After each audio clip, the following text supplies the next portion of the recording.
There is a version of your financial life where your credit card is working harder than you are, where every grocery run, every dinner out, every online order, every subscription you pay for every month is quietly generating money that flows back into your account, where by the end of the year, your credit card has essentially handed you a check for $2,000, $3,000, or even more dollars just for living your normal life.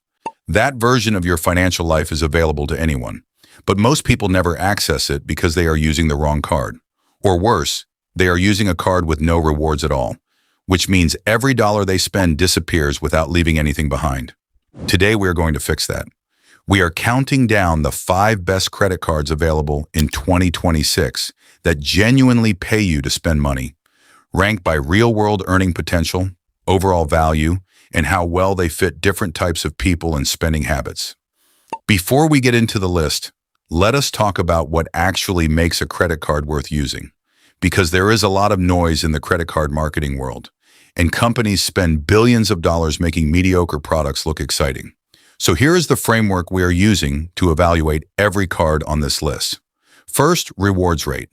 How much does the card actually pay back per dollar spent? And does that rate go up in the categories where most people spend the most money? A card that pays you 1% on everything sounds fine until you realize you could be earning 3 or 4 times that on groceries and dining with a better card. Second, welcome bonus. The sign-up bonus is often where the biggest single chunk of value comes from in the first year of card ownership. A generous welcome bonus can be worth $500 to $1,000 or more on its own, and it can dramatically change the math on whether a card is worth your time. Third, annual fee versus total value. A card charging a $500 annual fee is not automatically bad, and a card with no annual fee is not automatically good. What matters is whether the benefits you actually use exceed what you pay to hold the card. We are going to be honest about this for every card on the list. Fourth, flexibility. Can you use the rewards the way you want to? Are they locked into one airline or one hotel chain? Or can you redeem them freely across travel, cashback, and transfer partners? The more flexible the rewards program, the more valuable the card tends to be in practice. Fifth, additional perks. Airport lounge access, travel insurance, purchase protection, cell phone protection, dining credits, hotel status. These benefits have real dollar value, and they matter when you are calculating whether a card is worth holding. With that framework in mind, let us count down the 5 best credit cards paying you to spend money in 2026. We are starting at number 5 and working our way up to the single best overall card you can carry right now. Coming in at number 5 is the Citi Double Cash card. And if you think a no annual fee card cannot compete with premium options, this card is going to change your mind. The Citi Double Cash does something beautifully simple. It pays you 2% on every single purchase you make, 1% when you buy, 1% when you pay your bill. No categories to track, no rotating bonuses to activate, no spending caps, no annual fee, just a clean, flat 2% back on everything that enters your wallet. Now, 2% might not sound exciting when you see other cards advertising 4 or 5% in certain categories. But here's the thing. Most people do not do the work of tracking categories and using the right card for the right purchase. For those people, a flat 2% card is far superior to a complicated 5% card they use incorrectly.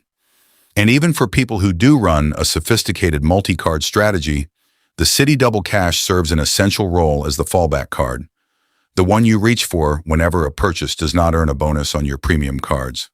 The math on the Citi Double Cash is straightforward and honest.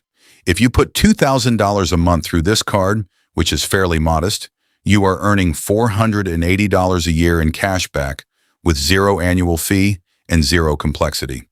That is money sitting in your account doing nothing but rewarding you for normal spending.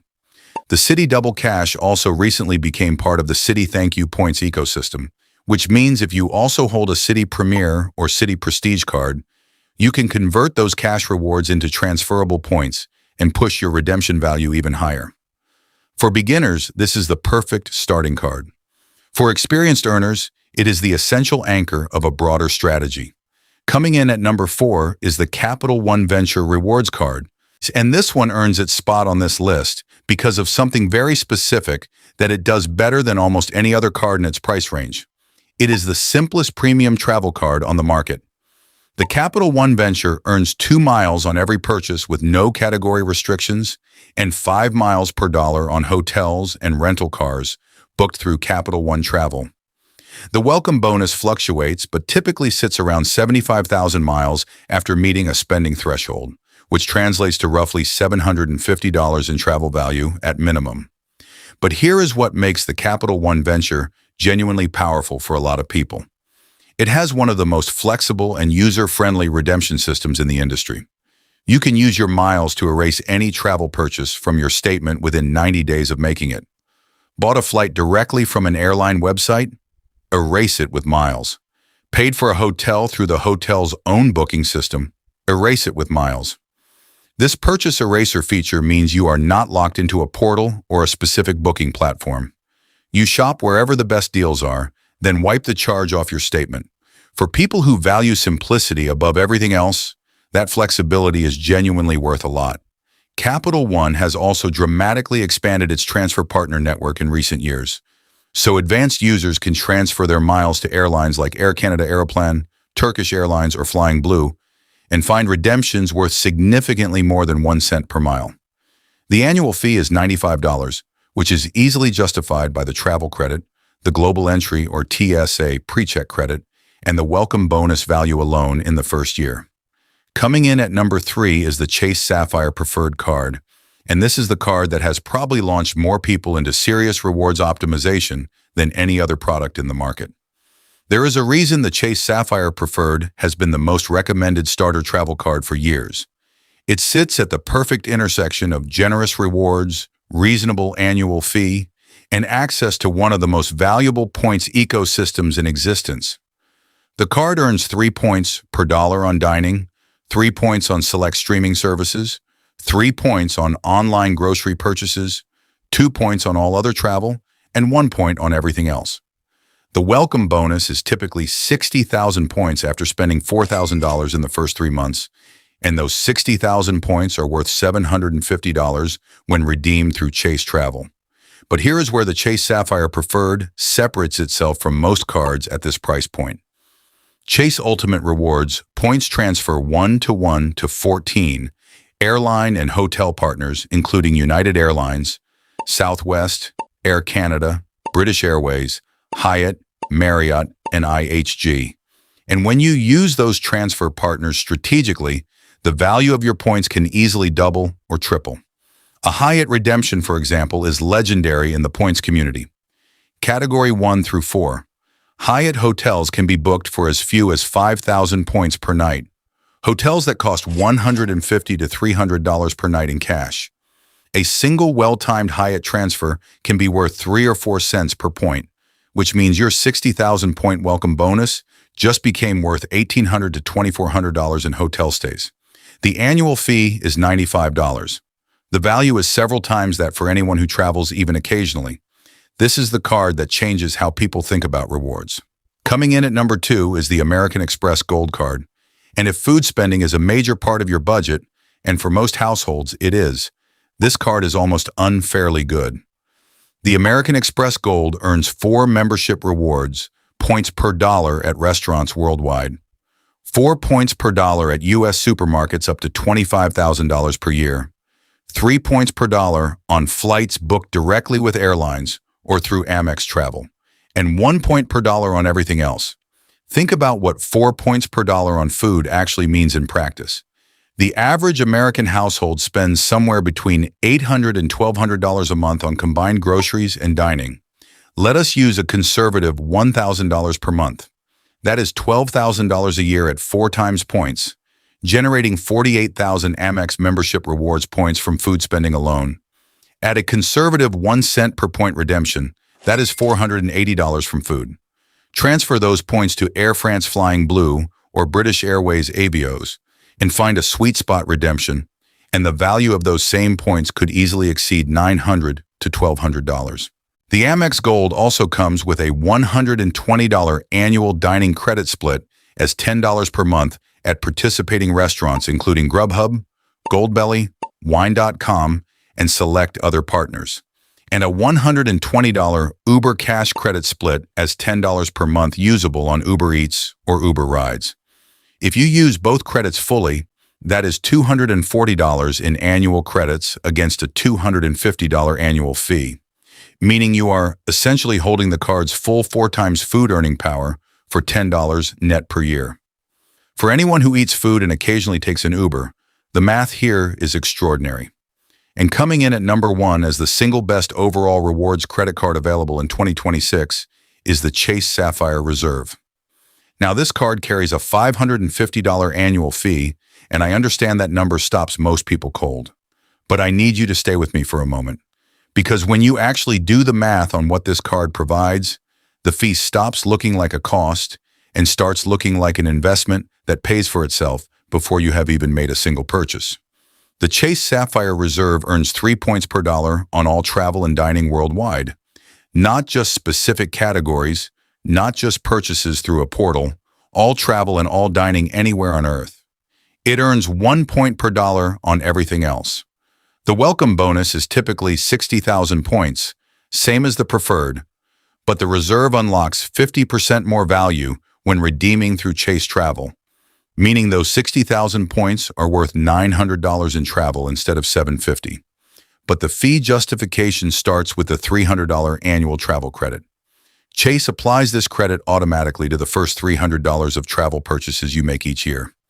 Flights, hotels, parking, tolls, Uber, Lyft, trains, buses, almost anything coded as travel gets wiped off your statement.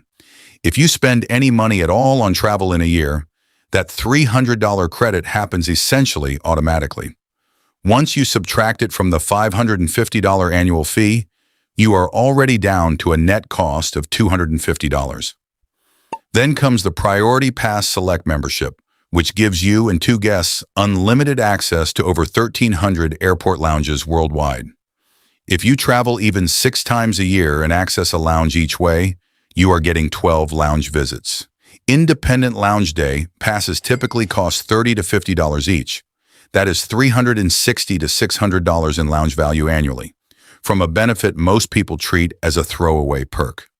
Add the Global Entry or TSA pre-check credit worth $100, the DoorDash Dash Pass membership, the Instacart Plus membership, and various hotel and rental car elite status benefits, and you are well past justifying the annual fee before you have earned a single point from your spending. The Chase Sapphire Reserve is the card that serious rewards earners build their entire strategy around because it unlocks the full potential of the Chase Ultimate Rewards ecosystem. And it does so while providing enough standalone value that even people who never optimize their points come out ahead. So how do you choose which card from this list is right for you? It comes down to 3 questions. First, how much do you spend on food and dining? If groceries and restaurants represent your biggest spending category, the American Express Gold Card is your best starting point, full stop. The 4 times earning on food is the highest multiplier you will find anywhere at that price point. Second, how often do you travel? If you fly more than 3 or 4 times a year and you stay in hotels, the Chase Sapphire Reserve earns its $550 fee back comfortably and then some. If you travel occasionally and want a simpler experience, the Chase Sapphire Preferred or Capital One Venture is the right level. Third, do you want simplicity or optimization? If you want one card that does everything reasonably well without any complexity, the Citi Double Cash at 2% flat is honest, reliable, and completely stress-free. If you are willing to learn the system and match cards to categories, building a 2 or 3 card stack using the American Express Gold for food, the Chase Sapphire Reserve for travel and dining overlap, and the Citi Double Cash as the catch-all will maximize your earning across every single dollar you spend. The credit card industry generates billions of dollars every year from people who carry their cards without understanding the system. The cards on this list exist because credit card companies need to attract high-spending, high-credit quality customers, and they are willing to share significant value to do it.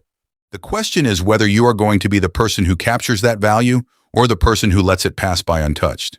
These 5 cards are the starting point. The strategy is what makes the difference. And if you want the full breakdown of exactly how to stack these cards and build a system that generates $3,000 or more a year in rewards.